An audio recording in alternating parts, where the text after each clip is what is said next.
Hello world. Today we're going to be going over how to set up a Xero account for your business. So let's get right into it.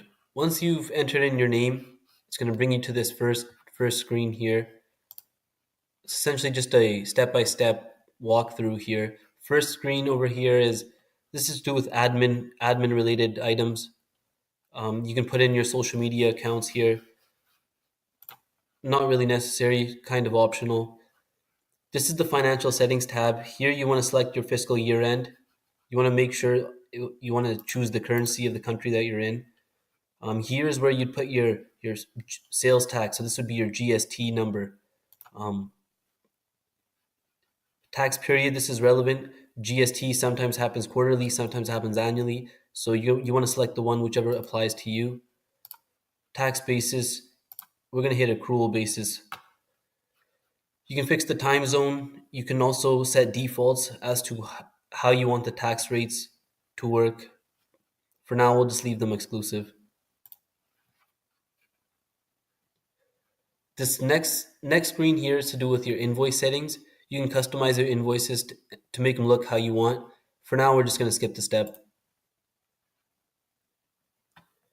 This next screen here is to prompt you to invite any users. So if you're setting this up for yourself and you want to invite someone who knows how to use Xero, or you want to invite your team members, you would go ahead and do so here. For now, we're just going to skip this step. Okay, this screen has to do with adding currencies. So this is relevant if you do have, more than one currency. So let's say maybe you accept US funds in a US bank account. Well, then we'd want to add US as a currency. Um, for now, we'll just assume that we only deal in Canadian dollars, so we'll skip it as well. This next screen, it's going to ask you for tax rates. Now, Xero populates all the tax rates for every province, so we don't have to change anything. If you only deal in one province and you want to delete some, that might be a good idea. But for now, we'll leave them all in here and we'll head on to the next screen. This is chart of accounts.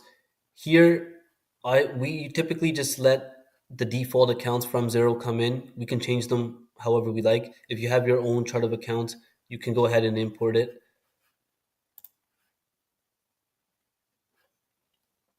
Now this screen just has each account. You can click into it.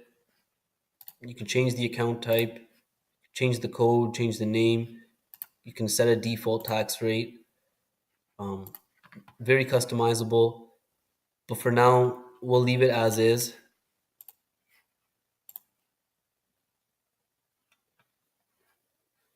Okay, your conversion date. Now, if you just incorporated your business, this is the date of you when you first got incorporated. But let's say if you've been incorporated and now you're switching your accounting system, you essentially want to select your fiscal year date. So let's say if it's December 31st, you choose January 2019. On this next screen, if you are transitioning from a previous year, you'd want to put in the balances of your prior year financials.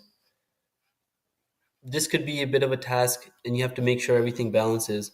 But if you're a new business, you don't have to do anything and you can leave all this blank.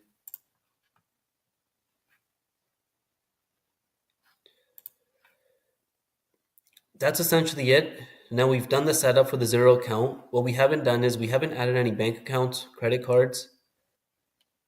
We haven't added any invoices or bills, but we'll go over those items in our next video. Cheers, guys.